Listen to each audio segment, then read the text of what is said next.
Welcome back to another episode of Gaining Clarity. Today I'm joined by Goldman. Hello, hello. Hey guys. Welcome to the podcast. You just told me 5 seconds ago you've done a lot of Facebook Lives. Yes. So you have some experience with talking in front of a camera somewhat? Yes. You like to talk? Yes. You're a passionate person? Yes. Yeah. You started your business how long ago? So I started my business last summer, but it really launched in like the fall. Okay, so it's new. It's very new, yeah. I mean, it's new, but it also, you learn a lot in a year, or in 8 months, or whatever it is. Mm-hmm. Yeah. The big thing for me that I took away from that experience, just like you said, doing that thing that scares you, I kind of knew that I wanted to not necessarily do what I was doing, like start my own business. That I don't know if I ever thought I would do that. Yeah. But I knew that I wasn't in a situation that was really true for me and like aligned with my values. And then, it just got to a breaking point where I knew something had to change. And I just did the I guess they call it like the lowest hanging fruit. Like, what's the thing that you're like, that's like most alive in you. Yeah, well, not just that, but like, what's easily available? Like, what are you good at already? Like, I've been coaching like sports and working with kids for like 18 years. And I was like, well, I've been doing this forever. Yeah. I love it to like, I don't like always love it, but anything that you love, you also, I've learned sometimes you hate it because there's challenges in it. Yeah. Like nothing is like always just perfectly perfect. That's not how life works. Yeah. If only it was that easy. Yeah, so I realized like, well, why not stick with something I've already like built a reputation with and feel like I'm pretty darn good at and have a passion for, and it aligns with like my future dreams because I love coaching, I love speaking. So I just took the leap. Like I really didn't have a plan. Yeah, you just did it. As soon as I left the job that just didn't align with me anymore, I just like felt this like relief come over me and this like excitement about life. I remember like I literally like went into the bathroom to like wash up, and I was just like thinking to myself like, this is kind of awesome. Like anything could happen. Yeah. Like anything is possible. Like I didn't have a thought of like, what if this fails? Like I like a little bit, but the voice that was louder was like, what about the possibilities here? Yeah, that's so beautiful. Like, it was pretty cool. Like I remember the exact day, like everything that happened. Like it was. Yeah. You were ready for this time. Well, like I said, it was like, I knew for a while, and I feel like, I don't like to always speak for other people, but I feel like I see this happening where people stay in things that don't really serve them, and I still do it in certain areas of my life, so I'm not like saying I'm We're like, human. Yeah, but like, you stay in something that doesn't serve you, that doesn't align with your values, and then it drains you. It drains you, like. Who even are you anymore?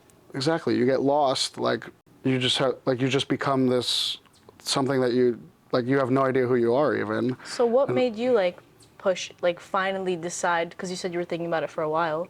Like what made you finally put your foot down and be like, I'm just gonna fucking do it? So I did it once in like 2016. I left. So basically I worked for like this one company for a long time, and then I started meditating. Started getting like.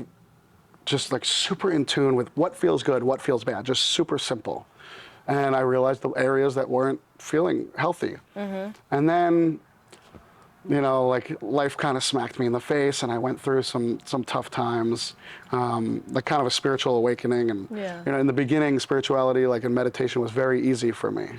Really? Like I was so zen and like just so calm. It worked perfectly for me. That's usually the opposite of what people say. I know. In the beginning. And I have ADHD. Like I thought I would never be able to do it, like sit still, but it was so easy for me.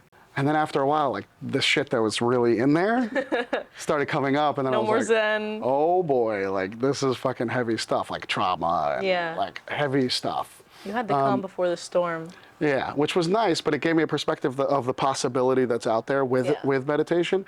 But what I learned is like, part of it is like just being present with whatever is. Sometimes what is not fun stuff, but it has to be felt. And when you work through it and you feel it, there's a next level, But I'll be honest, like I ran away from it for a while because it was heavy stuff. And even now I don't meditate as much as I used to, but I try to be just mindful as mindful as possible in just daily life now. Meditation looks so different. Yeah, but to answer your question, like you said, like what inspired it. So, it started with meditation, and then actually my father passed in 2019.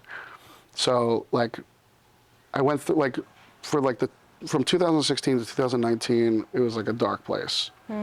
And then I saw my father, like all these people that he lost relationships with in life, and just the regret on their face, and because he wasn't able to like really speak or do much at the end in hospice, and I just saw like all this regret. I don't want to end on terms with somebody that I worked with for so long with regret and ill will, and so.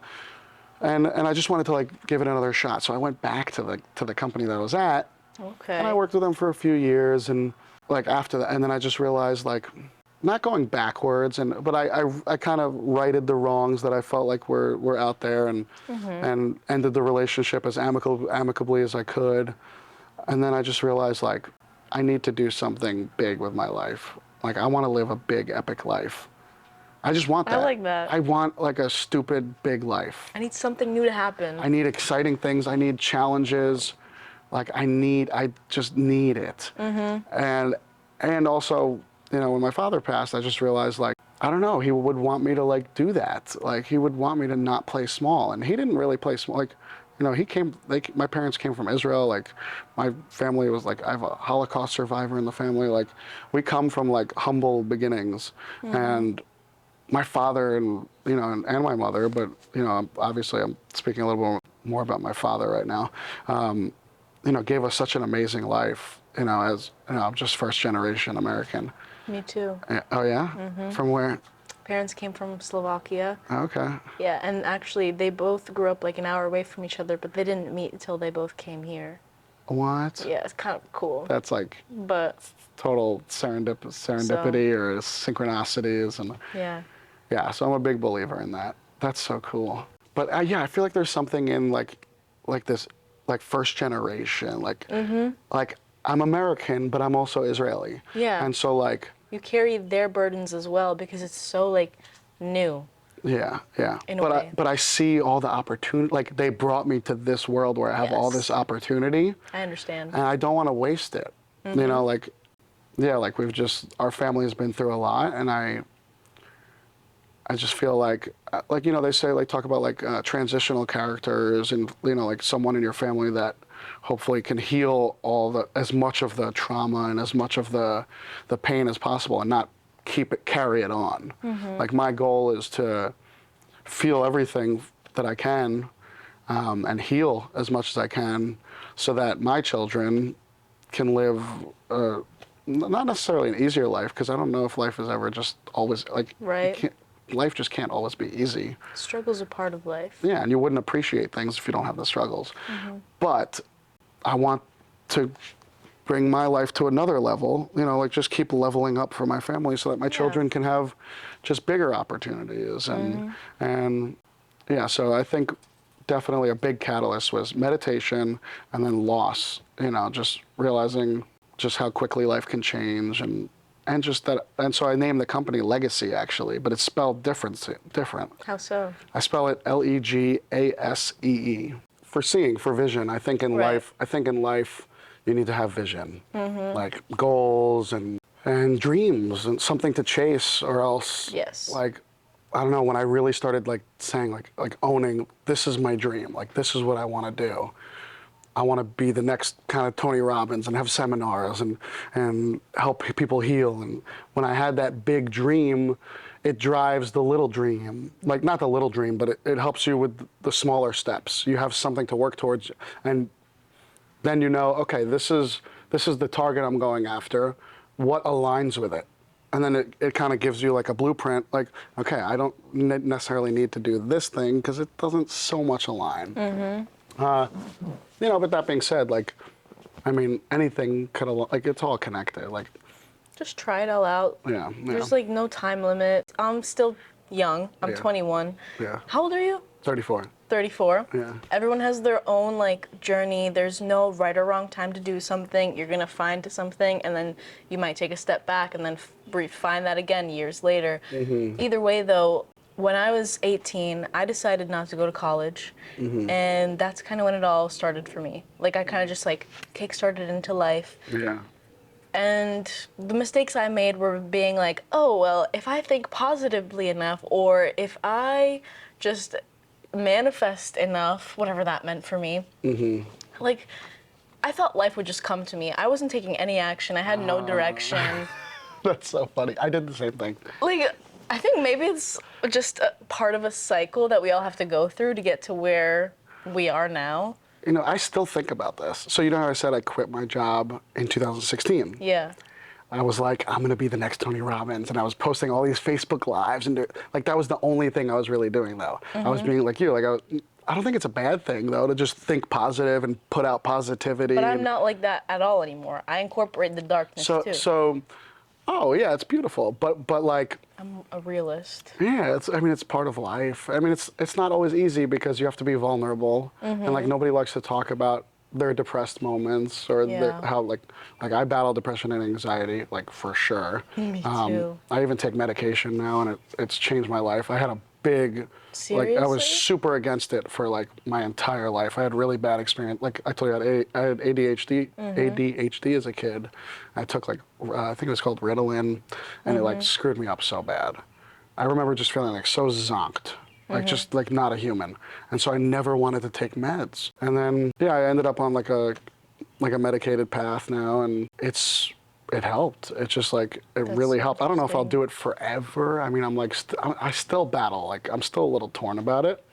But like, I feel better from it. Like a noticeable difference. I've heard stories about that. People being so anti-meds, and then they did it. They found like the right path for them, and it like really changed their life for the better.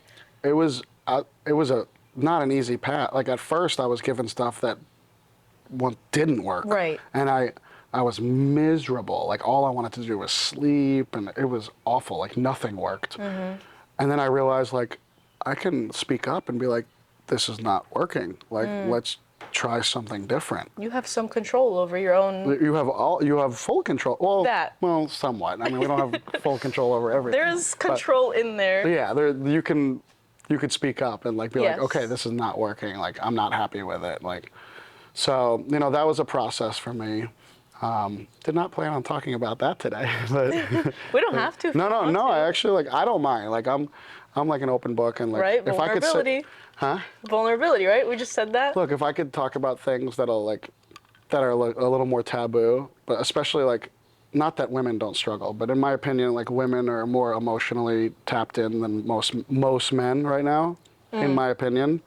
So if I could talk about things that men don't like to talk about and challenge a man to challenge hopefully in a beautiful way. Like, I'm not calling them pussies. I'm actually doing the opposite. Like, I think open them up to that possibility. Yeah, I think, like, we need to be, you know, of course you need safe spaces, and it's not for everywhere, but, like, you know, the more you are, like, comfortable with yourself and you know, it's okay to, like, explore these different places of yourself, you know? Yeah. So it's been really powerful for me to, like, just go deep, you know, explore that's something else I, like, definitely felt called to share today. You know, just, you know, there's this quote, I forget who says it. I think it's like a religious quote, like it was a priest or someone, but they said, every feeling fully felt is bliss. That's a good one. That's a good one. But it kind of stinks, though, too, because it's like, well, so you have to feel the misery to feel the joy. You have to, like, you got to feel it all, like, the ups, the downs, or else you're just living like it's gonna you're get just stuck and you're just flatlining. Like, you're just in this, like, apathetic middle state, which I've been in, and I battle that a lot. That, like, middle ground of apathy. Like, I battle that basically every day. When I do something challenging, or that scares me, I will feel the full spectrum. Like, I do music too, and I'll do these open mics and gigs that I think I, like, have no business doing.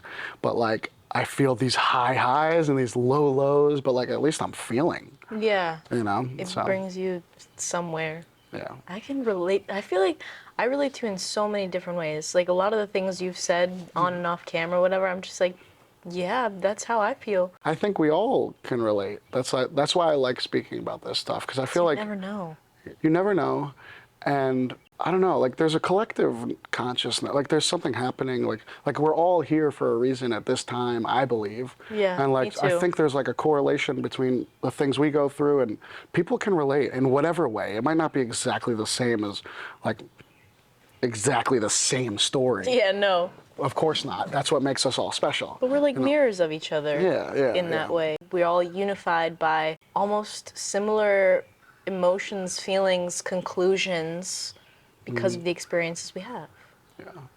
But like your tattoo say, what's your tattoo say again? Stop existing, start living. Yeah, I love that. Like, I think that's just like a perfect quote, like, for what's going on a lot. It went on for me. I got that when I was in like the depths of that. Like I was just simply waiting for life to happen to me instead of living it and making it happen. So you said when you didn't go to college, right? So when I was 18, I went to college, and I freaking hated it. Like I would literally go to school. It's not for everybody. I would drive to school or drive down the block, sleep in my car, and then come home just to pretend that I went to school. I was freaking, I had like no bit, like I didn't know what I wanted to do. Like, why am I gonna sit in a class and learn stuff that I just like have no interest? Like I don't need to learn Spanish. I mean, a part of me is like, I wish I did like learn it a little better. But like, point taken. Yeah, but like, I don't know. I feel like this takes me to something else that I really wanted to share today. In our society, we're basically, it's almost implying you're not enough. You know who Alan Watts is? Yes. So he has this amazing speech. He's so good. He has this amazing speech where he talks about how like we're put in a system that's like, come on, like here, kitty, kitty. It's like a system that like go to like elementary school, then go to college, get a degree, get married, have kids, and what is that basically implying? You're not enough. And what's the goal? To get to heaven at the end, but you missed. And he says like, but you missed the point the whole time along. It was supposed to be a dance, and you're supposed to sing and dance and experience it, and like so many people.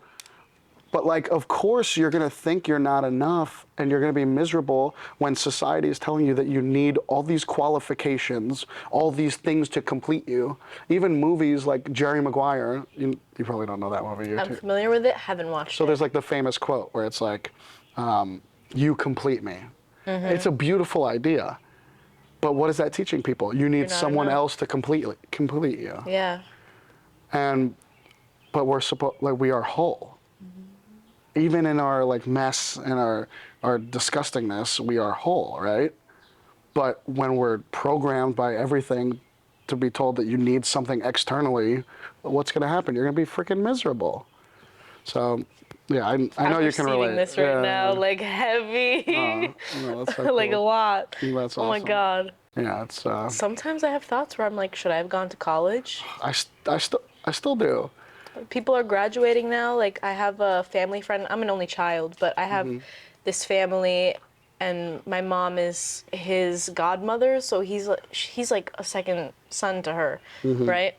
A son to her, not second because I don't have a brother. But anyway, he's graduating now, and there's like this part of me that's like, she's probably so proud of him, and I failed her because I didn't do that, and I just feel like not enough. Like, what am I doing with my life? She doesn't consider my yoga certificate. I feel like she didn't consider because she's like, my parents are always like, what are you gonna do with your life? And I'm like, what are you talking about? I'm doing You're doing stuff. epic things. We're doing I'm doing things. What are you talking about? I and got my yoga teacher certification. Yeah. I'm teaching classes. I'm teaching so many classes.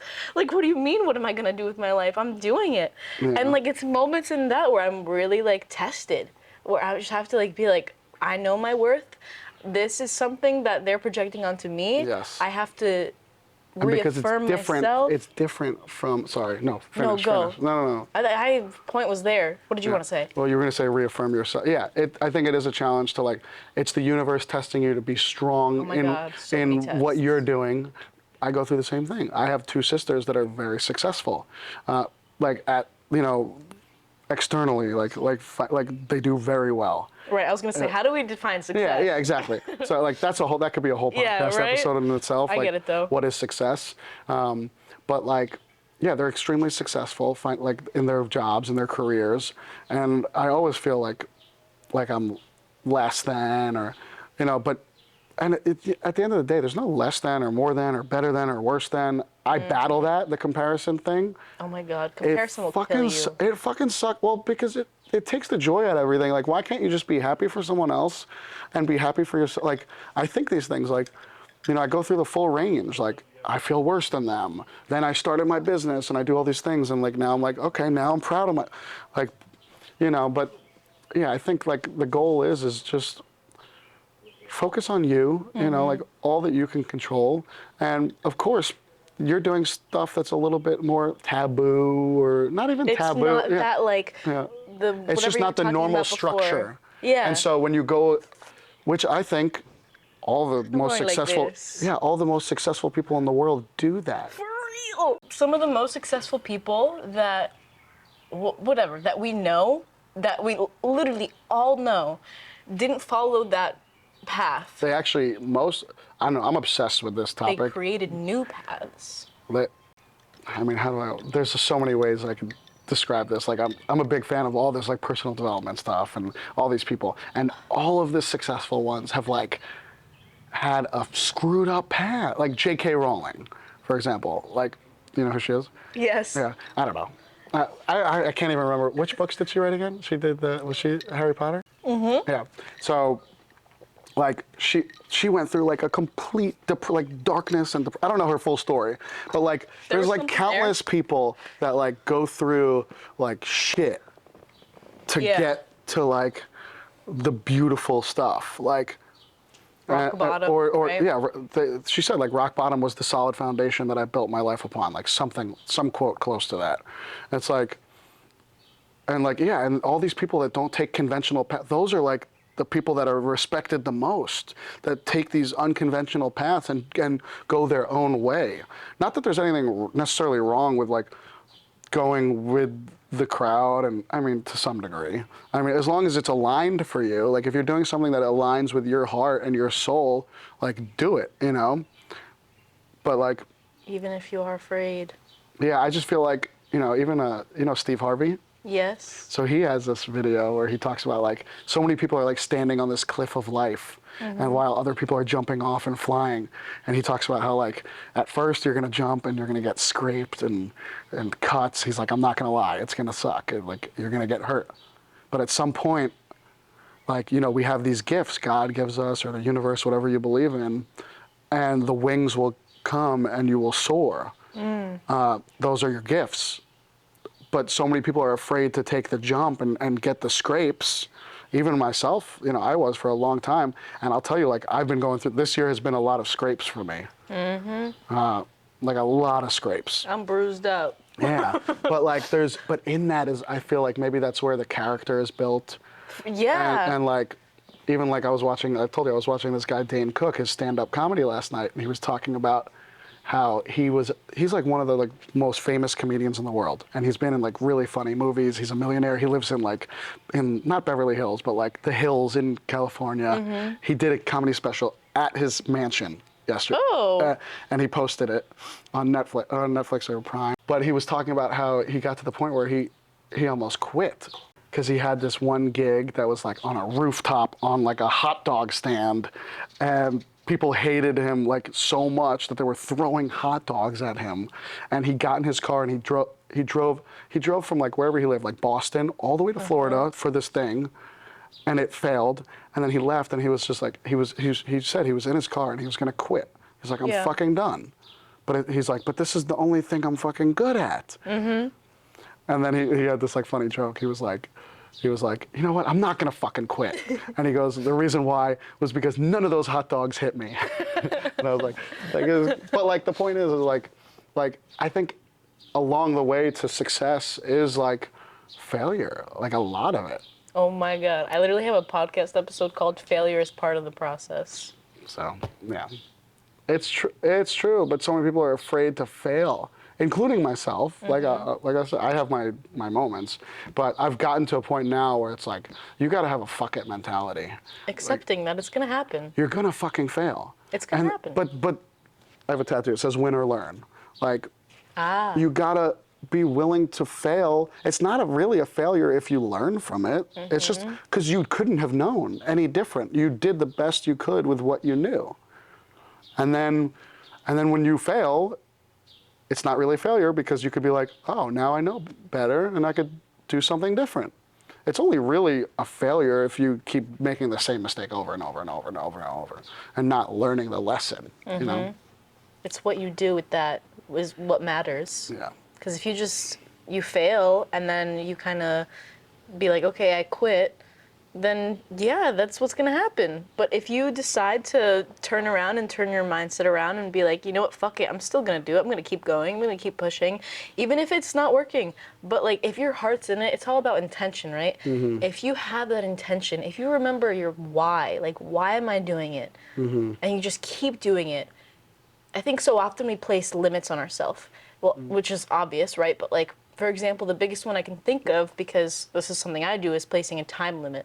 Like, by this day, I have to be here. By this time, I have to be in this place in my business, or be this kind of person. But it's like, no, just let it, that's when you fail. Let it, you know, it's funny because there's two like trains of thoughts on this. I'm sure like you've heard in like manifesting, like sometimes you write down specific dates and like, it's like a note to the universe almost, like to make it happen, or not make it happen, but like get you in alignment with it. Yeah. But there's like that fine line between like, I don't think it's terrible to do that, but I've erred more towards what you're saying now, which is just trust whatever you believe in, God, universe, source, like there's a divine timing to things. Like I really want to live in Los Angeles, but I know that it's going to happen when it's supposed to. As long as you have that intention. Yeah, and then I can also now be in less resistance to where I currently, like, and I've battled this where it's like, I'm not where I want to be.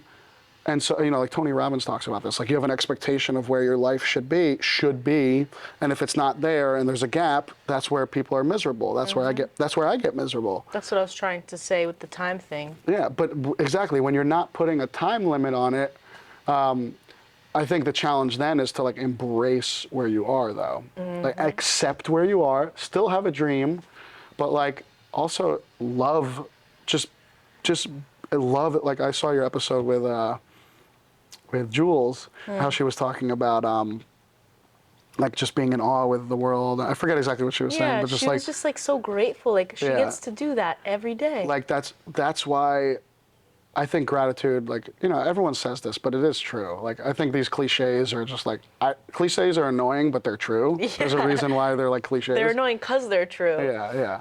So like, I think gratitude is like, if you're grateful, just think about it. Like if you gave me $1 and I never said thank you, you'd be like, this guy's a fucking asshole. I'm not gonna give him another $1. Literally. Like I mean, you might because you're a nice person. I made a video on this too. Yeah, but like God, universe is not gonna be like, oh, here's more gifts when you're not even appreciating the little one. Yeah. And the little ones are really the big ones.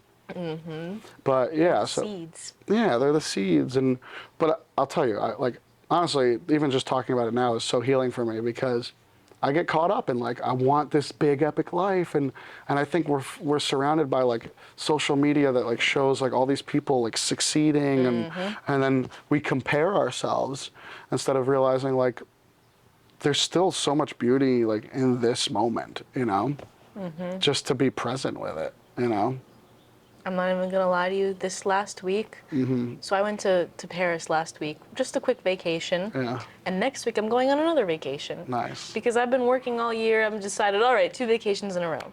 But this week, since I've been home, it's been so hard because that adjustment period of like being on a high, traveling, seeing the world, like experiencing life. What I want to do, what keeps me alive, and like what I'm really passionate about right now is traveling. Like all I want to do. Yeah. Sometimes I'll literally get depressed thinking about it. Is being like, this is what I want to do, and I'm not there. Is all I want to do is travel. Like that's all I want to do. That's all I want. I don't care how it happens. That's all I want to do. Yeah. And so this week I kind of like fell into a little bit of a, like I felt really unmotivated. yesterday I felt literally paralyzed. I couldn't do anything because I just felt so like I don't even know how to describe it, but I just couldn't do anything. No, I know the feeling. I know. I have this. I don't have to explain it to you, but that was yesterday. Yeah. Even before we got here, this morning I somehow got myself off my couch because I had to go drop off my computer to get it fixed. But I was just like sitting, like eating my breakfast, like waiting for you to respond, right? And I'm just like, I really don't want to go. Like those thoughts, even though I knew coming here would be good for me, it would like, being at home would not be any better for me. But just getting into that, like, this is where I want to be and I'm not there, and just sabotaging in that way. It can be fucking draining to spend your energy where you want to be. Like it's such a fine line between like having this dream, right? But it also can exhaust you because when you're not there, you're like, it's paralyzing a little bit. I go through, I slept until 11 today. Like I have days that I just don't want to get out of bed because I'm so pissed that my life is not there yet. And why do we put so much like pressure on ourselves? I feel like we don't give ourselves enough credit. Like, look at how far we've come. Look at everything we've done. Yeah. Why do we have especially to look you. at You're 20 and you're talking about this stuff. Like, this stuff didn't hit me. Not that like it's a contest, but like if it was, I know what you mean. You're pretty damn young to like be aware of this stuff, so it's pretty amazing. Like this stuff didn't hit me till like you're so young to have this realization. Like I didn't figure it out till I was 26, 27, and start living it until now I'm 34. Like you're in a really good place, and like I think like Gary Vee, I'm sure you know him. Like he talks about just you're at an age where just you know what you want to do. So like I know funds are part of it. Like for me, like I want to fucking travel the world too, but like funds are a big part of it. But like just find a way to do the things that you love. Like this, you love doing that. Like just keep doing things you love. Like I think that's the answer. Like and sometimes even I don't know if you agree with this, but I said this before. Like even something you love, you can hate too. Like I do I do music and I fucking hate it too because it brings out all my insecurities. Am I good enough? But at the same time, I can relate. Even this, seeing myself on camera triggers the fuck out of me sometimes. Yeah. Watching myself for 30 minutes straight, picking apart every little single thing about my appearance. Hate it, but I love it. Yeah, well, the appearance thing, I don't know. Everyone goes through that, but like, I think it's more important what we're saying and. Yeah.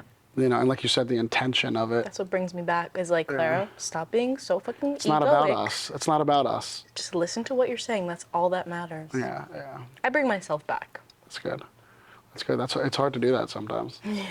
Yeah. I think the thing for me is like, I'm such like, what is it? Like the love languages. I was just talking about that. This is too much like some people are like, oh, which love language is yours? But it's like all of them. Well, so I think everyone has all of them, but I think we have ones that are like a little bit more like dominant. Right. I think they say there's 3. But for me, there's like 2. I don't know, because I really resonate with like words of affirmation. Me too. Yeah.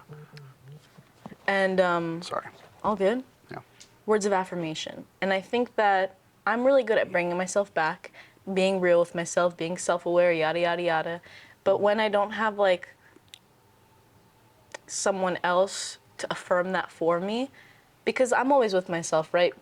First person point of view, I'm always with myself, so like it's easier to hear it from someone else, to be them to it's see nice. it from It affirms. outside. Yeah, to be like, dude, you're actually like doing really well. And I'm like, seriously? Yeah.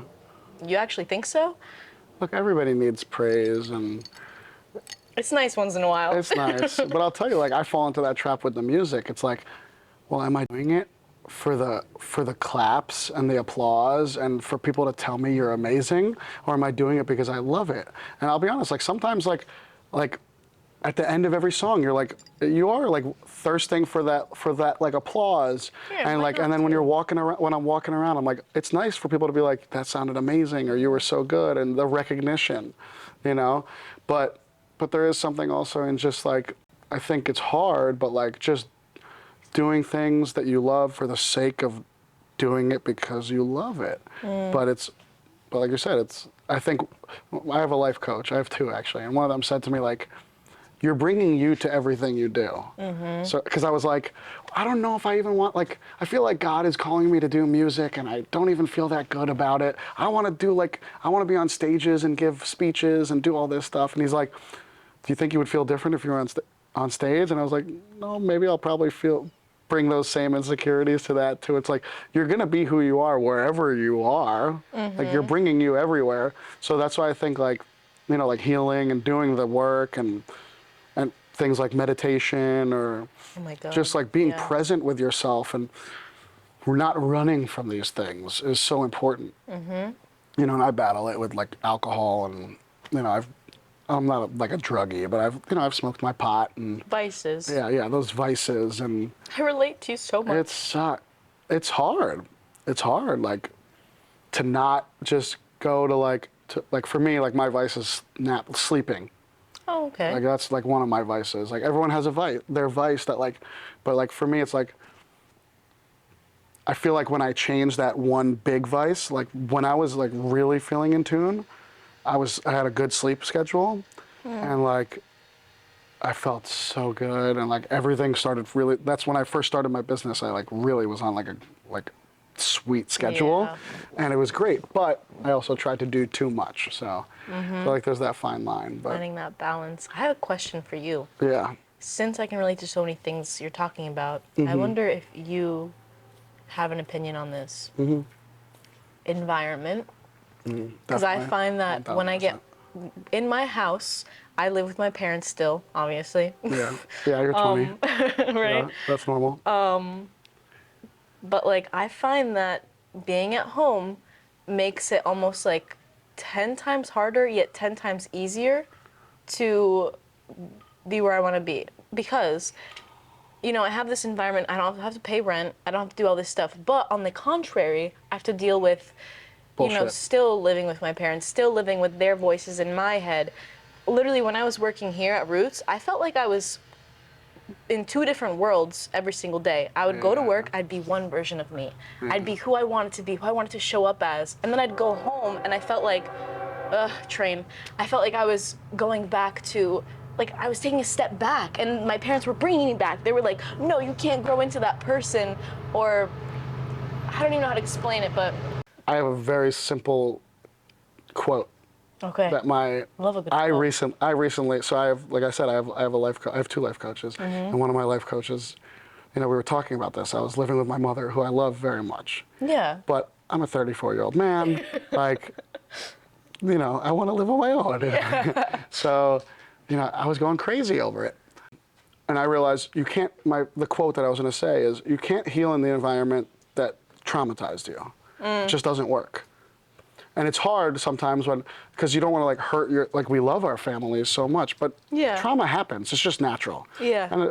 And so I realized I just can't heal here. Like, it's just, I feel wrong saying it. Like, it's not like she was the worst mother. She did the best she could. Yeah. You know, but, you know, I think parents care like so much about their children and they worry so much, but. Especially, I feel like the relationship with immigrant parents and first-generation Americans also is like a different level of trauma. Definitely. I mean, think about it. Like sorry, were you gonna say something? No, I was just gonna say, like, one thing I feel is like the hardworking aspect. Like, their version of working hard looks very, very different than my version of working hard. Well, they grew up in different times. Exactly. Like. But regardless, that was just a point of like the whole thing about trauma and whatnot, but continue. Well, also going with what you were saying, I think like our parents were raised in a time, like, you know, if you want the white picket fence, you got to work your ass off, and you got to grind. Even now, people talk about it, you got to grind and hustle, and I get it, and I respect people that do it, but I feel like that's a little bit of like. Is it totally necessary? So even I battle this though. It's like, it's the fine line, but I think it's not a grind if you love all the things you're doing, but I mean, even then, yeah, of course, it can be a little tiring at times to like, but like, I don't know, like something like this fills me up. Like, I'm not drained at all after this. Like, I'm not drained like so much when I do my music. Like, I'm on a high, if anything. Yeah. But like, they weren't. times were different for our parents, you know, like. Yes, especially over in Europe. Yeah, just times were different, and people were raised in a different way. I think things are evolving now. There's a reason, like, there's a reason why not everyone's going to college anymore. You know, in Israel, you don't even go to, like, most of the Jewish religion, like the very religious Jews, or like people in Israel, they either go to the army at 18. That's literally in Slovakia too. My parents didn't go to college. I didn't know that. At 18, they go right to the army? Well, or? my dad, my mom didn't, but my dad, he went into the army or police or something because he felt like there was no other path for him. So, it's fun. So I think it's a beautiful thing, but I think it also traumatizes kids in Israel because they feel like, well, you have no choice. Yeah. Basically, when you're 18, you're in, and like so it's like fuck, like you have to become a man or a woman so quickly. Grow up so fast. Yeah, you have to. But also at the same time, like, so I feel like every culture has its like, when you're 18, like initiation to like rushing into fucking.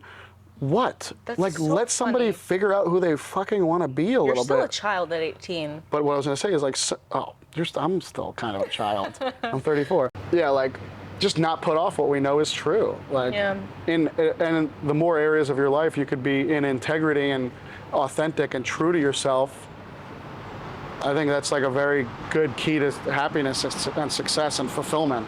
I feel like fear is always the loudest when you're close to like the breakthrough, because the ego wants to be like, well, think about it. In like caveman times, like we were in fight or flight. Like we had to literally run from saber-toothed tigers and stuff. And so like our brains are still kind of wired that way. And so like when we're doing the scary, exciting thing, like when I'm doing music or doing a podcast that I'm terrified for, or doing a Facebook Live on a topic that's like taboo or scary, like all these voices are gonna come in, like.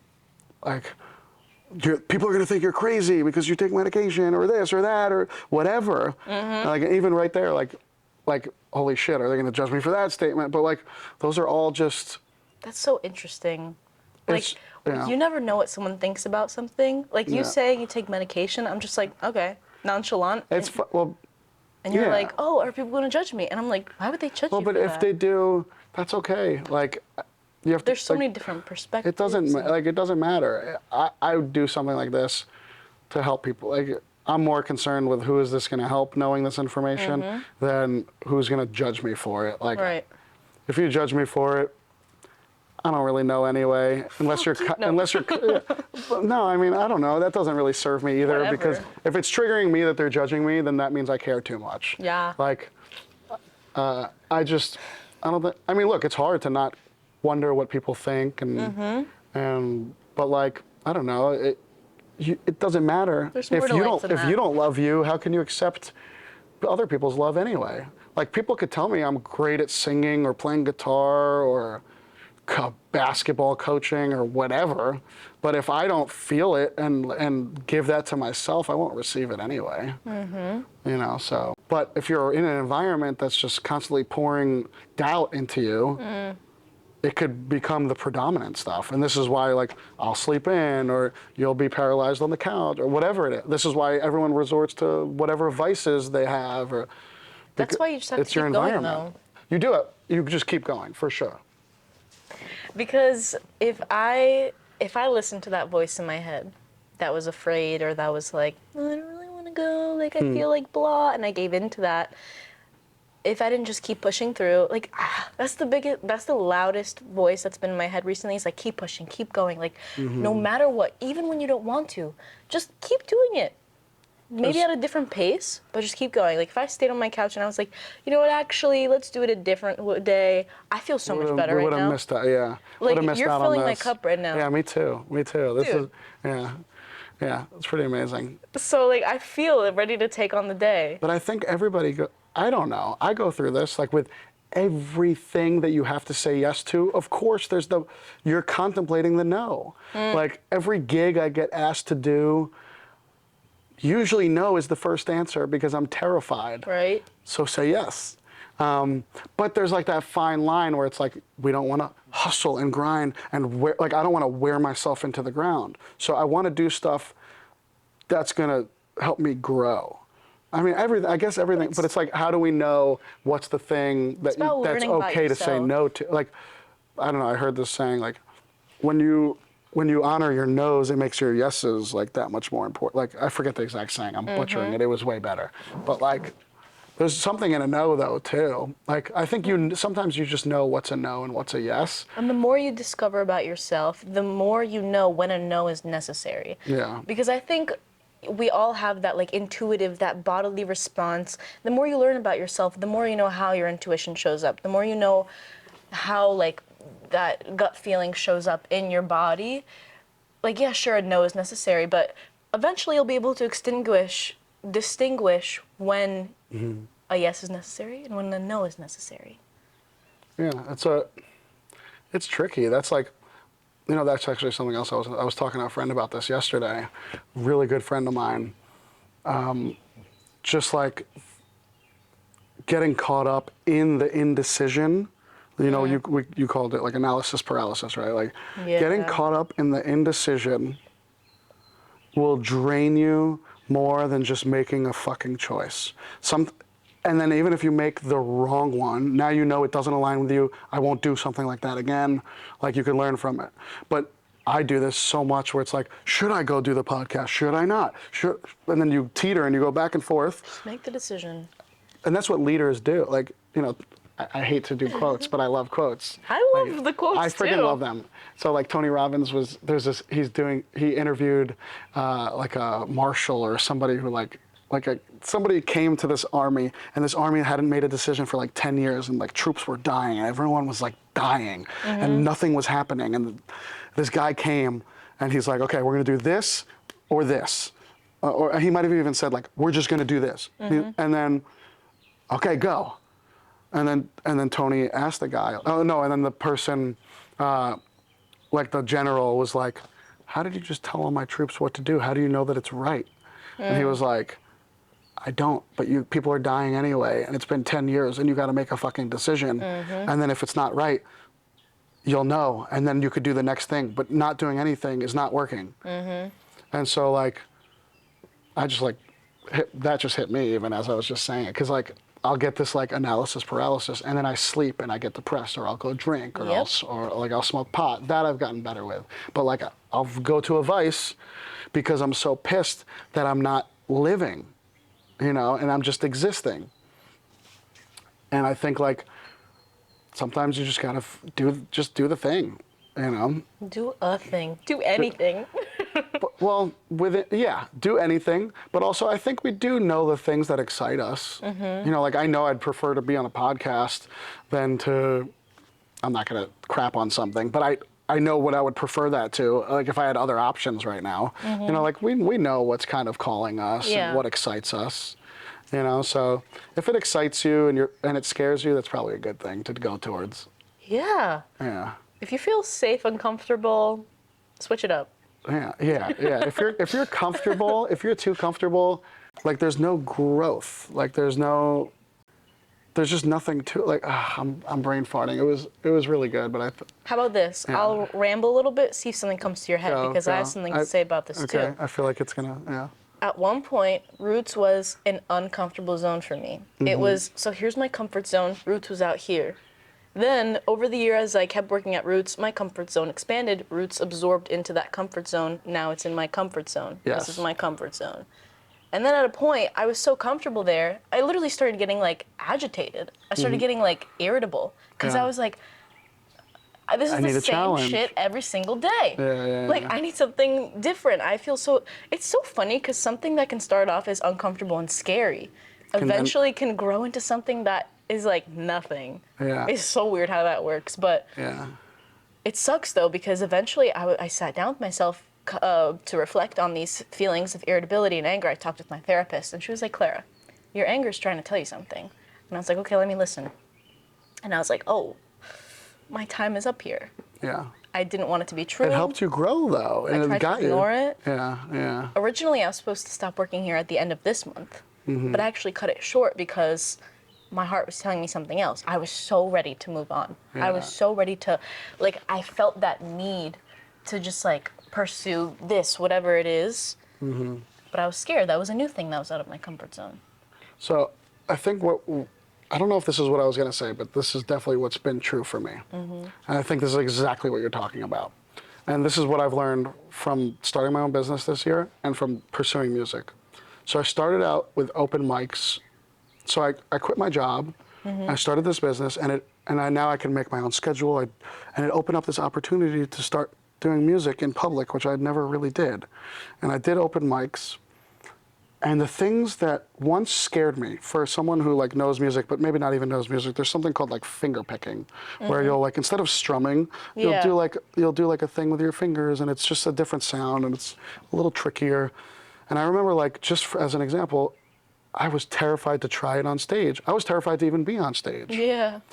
And then I did it, and the more I did it, the more comfortable I got. And the thing that once was scary for me, now I do without even thinking about it. Right. But then you find the next thing to scare you. Like, now it's not finger picking, now it's adding in different dynamics to the music. And it's like, well, I hope I don't screw that up. And then I was watching a video of myself yesterday, and I did something I didn't even realize that I was overthinking like 2 weeks ago, maybe a week ago even, and I just did it naturally. And I was like, that's because I was willing to get out of my comfort zone. You're just doing it. But then that's how you up level.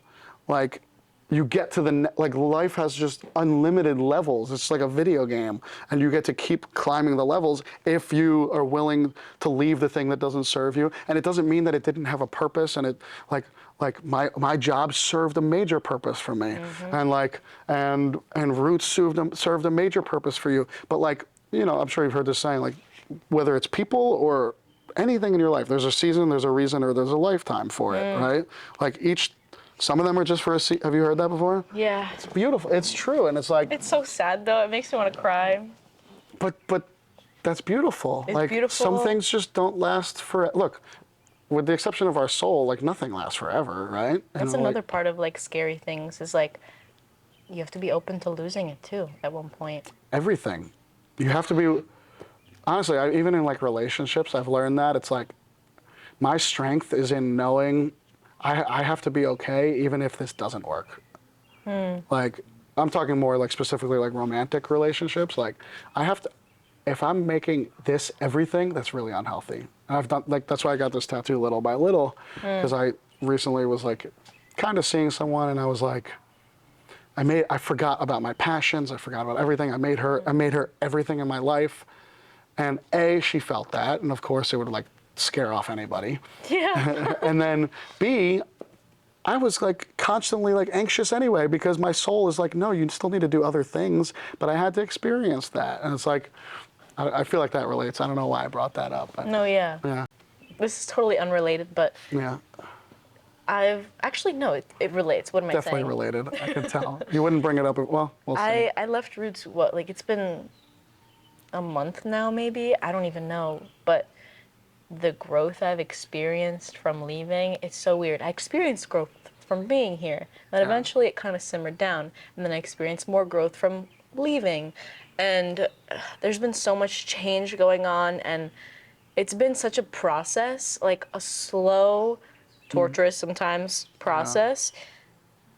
And it's also scary because I was so comfortable here at one point. I've thought so many times, should I just go back to working here? It worked. Like, it worked, right? Like, I was making money.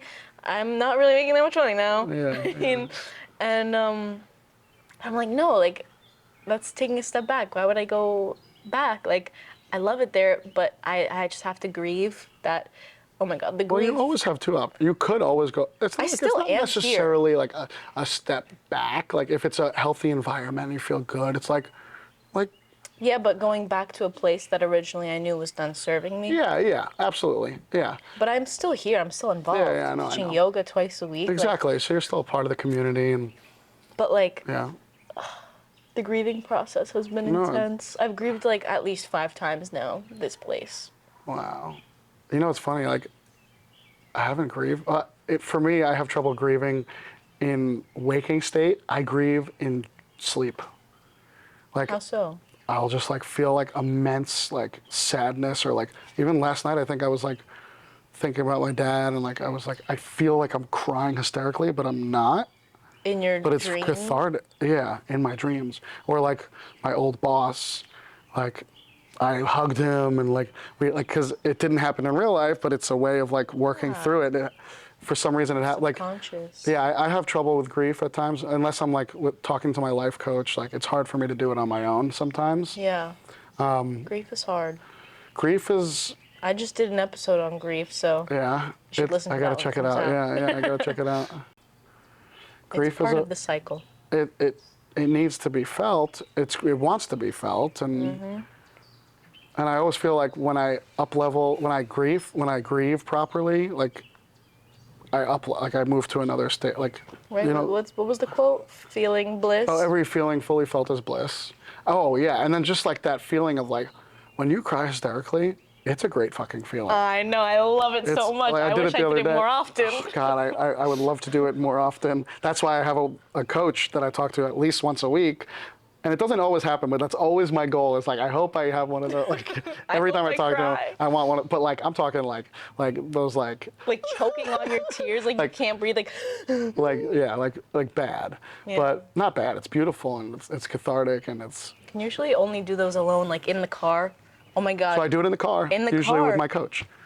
Ah. Yeah. The car is like, I don't know, the car feels like such a safe space for me. Me too. Well, because I open my voice memos. I just start talking to myself. That's my version of journaling. I just talk to myself in the car in a voice note, and then tears come out, and then afterwards I'm good.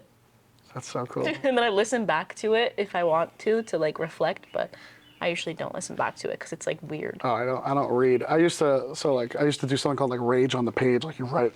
Gabby Bernstein. Do you know who Gabby Bernstein is? No. You would love her. Okay. I think you would love her. Gabby Bernstein. That's what I wanted to write down. Yeah, Gabrielle Bernstein. So she has many. One of her books actually got me. It's called The Universe Has Your Back. Mm-hmm. That was a fun book. Basically, just like. It's really a lot about surrender and trusting the universe. A lot like surrender. A Course in Miracles. Surrender has been a big theme this week for me. Surrender. Doing my meditation on it today. Dude, I did a meditation with this girl, Sarah Blondin. It's called Learning to Surrender. It's on Insight Timer, which is like I love Insight Timer. Dude, it's the best. Every day. I remember I had this one meditation where I've been chasing it. I've been like, and I know that's why it's not working. But I was laying on. I remember I was just like laying on my bed, and I was like almost like just totally open and surrendered. And in the meditation, she says like surrender, and there's this like beautiful music playing, and I just remember feeling surrender. I remember feeling like just held by God or source, or like I was just like tingly everywhere. Ooh. Like just like I felt so safe and like I felt surrender. And it was like such a beautiful feeling. Sometimes you get that in meditation where you're just like so surrendered to the experience. And I don't know, I chased, like, I would love to just feel that as often as possible. Just fully surrendered to the experience of life, whatever it is. That was awesome. Yeah, that was so fun. Quick summary. Yeah. Do things scared. Do things scared. Keep pushing, even if you're ready to tap out. Yes. Because eventually you'll get there. It's all like, right, like roller coaster, and then Process, just keep going until. It's like you might go down, but that down is a little bit higher than your last down, if that makes sense. Yeah, no, yeah. Surrender, let go.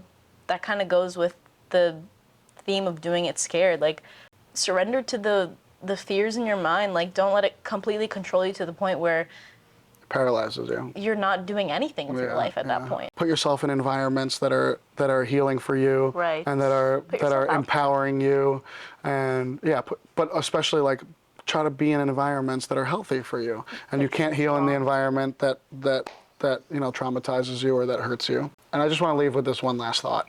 Go for it. So this is actually from my friend Dan Mason, who's my coach, and he said to me, God doesn't call the qualified, he qualifies the called.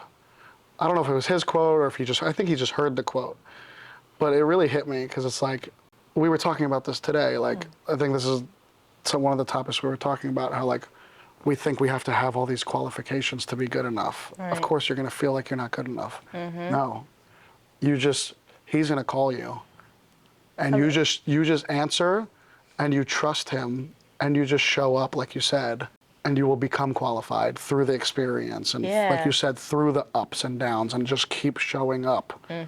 So, yeah. Preach. Yeah. Also, I want to thank you for having me. And of course. I'm really happy that this happened. I'm not even going to lie, I had my doubts before. Yeah, because you slept through the first time. I know. I was like, this guy. Yeah. But it's so funny how, like, you really can't, you don't know until you know.